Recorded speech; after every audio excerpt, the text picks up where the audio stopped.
Ah, Justiniano, Justiniano, Justiniano. Ah, Teodora, Teodora, Teodora.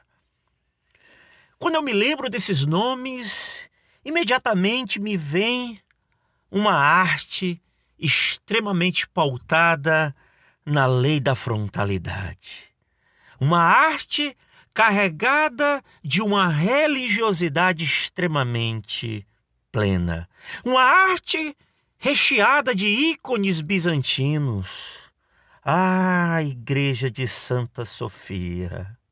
Talvez você esteja se perguntando, mas o que são esses comentários e esses argumentos que você está falando? Gente, simplesmente eu estou aqui para falar da arte bizantina. O que vocês devem saber é que a arte bizantina ela faz parte do ambiente do Império Bizantino. O que na verdade foi o Império Bizantino? O Império Bizantino foi justamente a parte do Império Romano do Oriente que não caiu. Foi a parte que ficou em pé. Mas o que na verdade foi a arte bizantina? Vamos deixar de lorota, gente, e vamos direto ao ponto, ok? Então vamos lá. Eu quero aqui começar falando sobre uma epígrafe. A epígrafe de hoje está lá em Provérbios 13, 20, que diz: anda com os sábios e será sábio, mas o companheiro dos tolos será afligido. Ok? Mas vamos lá direto ao ponto e vamos falar da arte bizantina. O que na verdade foi a arte bizantina? O termo bizantino, ele deriva de Bizâncio e designa a criação cultural não só de Constantinopla, mas de todo o Império Romano do Oriente. Bizâncio era uma antiga colônia grega localizada entre a Europa e a Ásia, no Estreito de Bósforo. Nesse local, no ano de 330, o imperador Constantino fundou a cidade de Constantinopla, que, graças à localização geográfica privilegiada, viria a ser palco de uma verdadeira síntese das culturas greco-romana e oriental. O Império Bizantino acabou sendo dominado de Império Romano do Oriente, alcançando seu apogeu político e cultural durante o governo do imperador Justiniano, que reinou de 527 a 565, quando os turcos tomaram sua capital, Constantinopla, dando início a um novo império histórico, a Idade Moderna, ok? Mas quais foram as características da arte bizantina, tá certo? Eu separei aqui essas características de uma forma bem direta e bem simples para que você possa assimilar da melhor forma possível. Primeira característica: ela expressa a autoridade absoluta e sagrada do imperador. O imperador era considerado representante de Deus com poderes temporais e espirituais. Um dos grandes imperadores do Império Bizantino foi nada menos e nada mais do que o Justiniano. Justiniano. Até porque a arte bizantina ela tinha como objetivo expressar a autoridade absoluta e sagrada do imperador, considerado o representante de Deus, com poderes temporais e espirituais. Para que a arte atingisse esse objetivo, uma série de convenções foi estabelecido, assim como ocorrera, por exemplo, lá na arte egípcia, né? E que tipo de convenção foi essa? Justamente o uso da técnica da frontalidade. O que, na verdade, foi a técnica da frontalidade? Foi, na verdade, a postura rígida da personagem representada leva o observador a uma atitude de respeito e veneração. O artista, ao reproduzir frontalmente as figuras, mostra respeito pelo observador que vê nos soberanos e nas figuras sagradas seus senhores e pretores. Como assim, professor? Olha para cá, ó. Observem aqui. Deixa eu pegar aqui uma. Pronto, essa imagem aqui, ó. Observe essa imagem aqui, ó. Vocês estão vendo de um lado Teodora, do outro lado o Justiniano. Os grandes ícones que governaram aí e que foram marcos do Império Bizantino. Você observa aí a técnica da frontalidade. Você observa a auréola sobre a cabeça deles. Você está observando a postura. Tudo isso aí para indicar um ar de quê? De autoridade. Autoridade. Olha aí como era interessante isso. Por quê? A frontalidade, né, que é uma das convenções, que foi a lei da frontalidade, uma vez que essa postura rígida da personagem, na verdade, ela procurava colocar essa postura bem rígida e ela levava ao observador uma atitude de quê? De respeito e veneração, como vocês podem observar. Ao mesmo tempo, ela reproduzia frontalmente as figuras. O artista, ele estava demonstrando aí um respeito, o que se vê nos soberanos e nessas figuras que na verdade se colocam como figuras sagradas, né?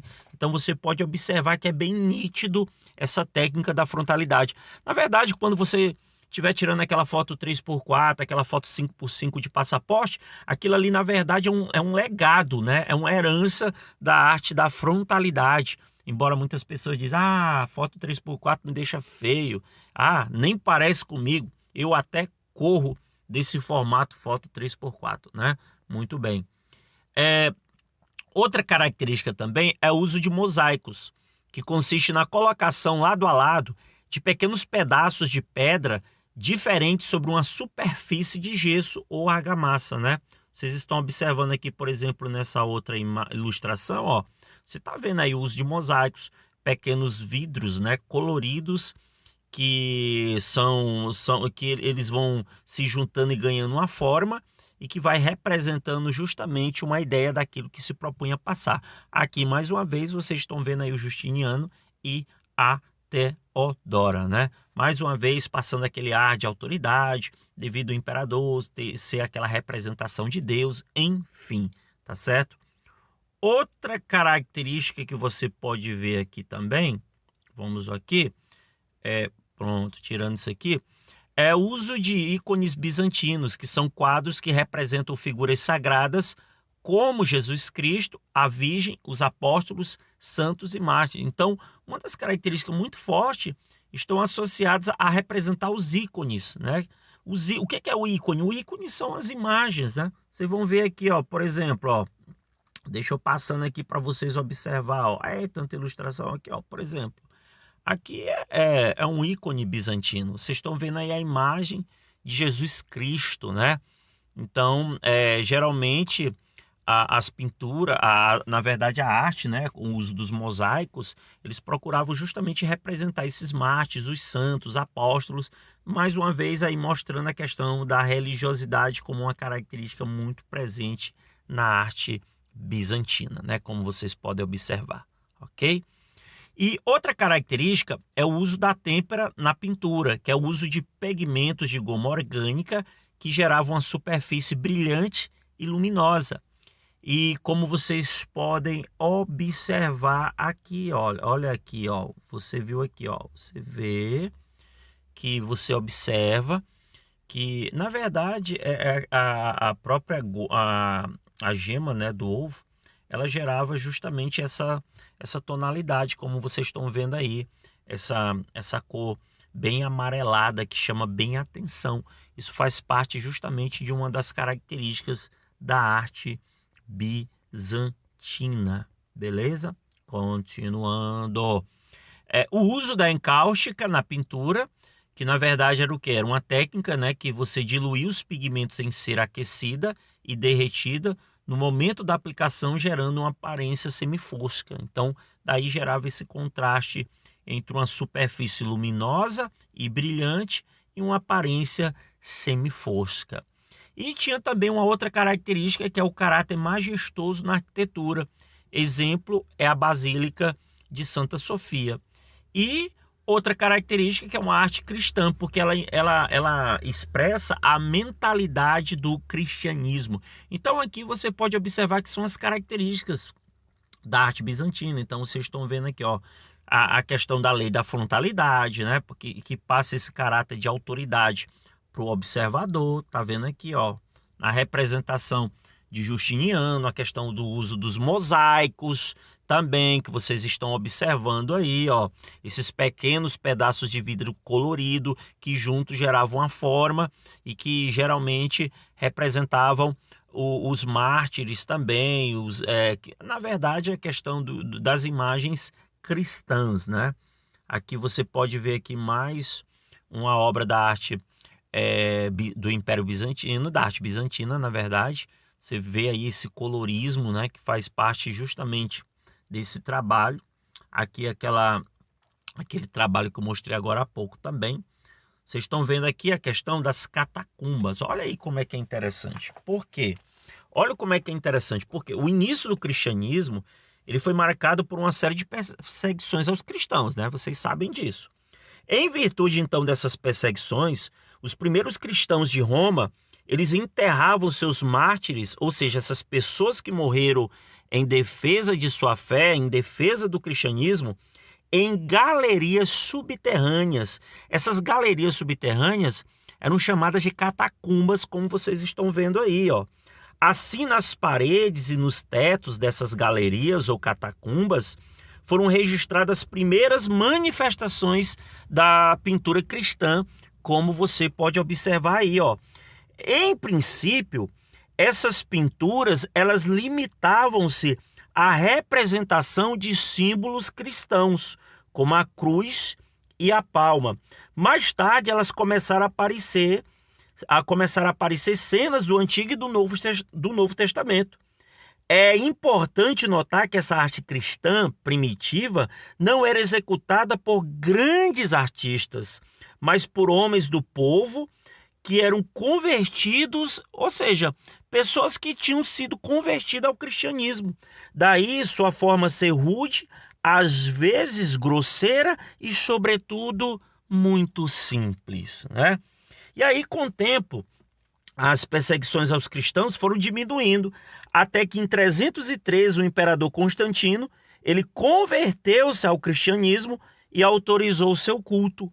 E aí o cristianismo, então, ele expandiu-se até que em 391 o imperador Teodósio tornou a religião oficial do império. E aí deu-se então a construção dos templos cristãos, denominados basílicas, que mantiveram muitas das características romanas. A arte cristã primitiva, primeiramente rústica e simples nas catacumbas, depois passaram a ser mais ricas e amadurecidas nas basílicas, ou seja, aquilo ali estava prenunciando as mudanças que estariam marcando toda a história da humanidade. Daí, porque a arte bizantina ela vai tomando esse corpo, esse rumo extremamente diferente, né? Aqui vocês vão ficar impressionados também, que é outra parte que faz parte justamente da arte bizantina. O que na verdade o que seria isso aí na verdade? Porque assim, o que acontece? Vocês estão observando que às vezes os artistas eles colavam joias e pedras preciosas na pintura, chegando até confeccionar coroa de ouro para as figuras de Jesus Cristo ou de Maria, como vocês estão observando aí. Essas joias aliadas ao dourado nos detalhes das roupas, eles davam aos ícones um aspecto aí de grande luminosidade, como vocês estão observando diante desse ícone bizantino, o que dava esse ar de suntuosidade, né, de grandeza.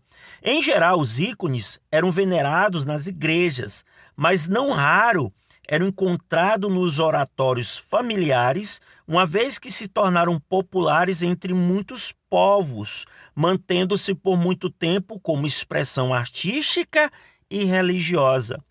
Os ícones russos, por exemplo, eles tornaram-se famosos, particularmente em algumas cidades, né? Então é interessante que vocês estão observando aí esse ícone bizantino, mais uma vez lembrando o que era um ícone bizantino, mais uma vez lembrando, a palavra ícone, ela é de origem grega, que significa imagem. Então, como trabalho artístico, os ícones, então, eles são quadros que representam figuras sagradas, como Jesus, a Virgem, os apóstolos, os santos, os mártires, em geral. O que remetia a uma grande luxuosidade, né?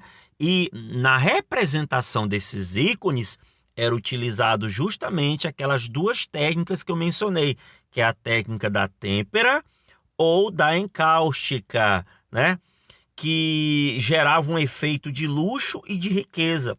Aquilo que eu falei, né? Porque a técnica da têmpera, ela deixava essa característica aí mais brilhante, mais luminosa. E a técnica da encáustica deixava a pintura um pouco semi-fosca, né? Muito interessante isso. Aqui, vocês estão vendo aí uma das maiores obras arquitetônicas do Império Bizantino, que é nada menos e nada mais de que a Igreja de Santa Sofia, né? Como vocês estão vendo aí, né?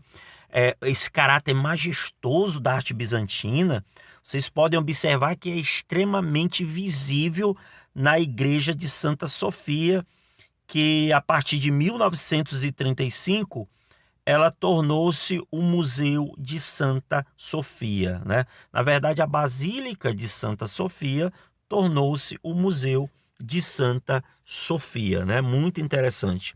Na verdade, reconstruída no governo de Justiniano, após o incêndio da antiga construção, essa basílica ela apresenta a marca mais característica da arquitetura bizantina. Porque você vai ver aí uma grande cúpula equilibrada sobre uma planta quadrada.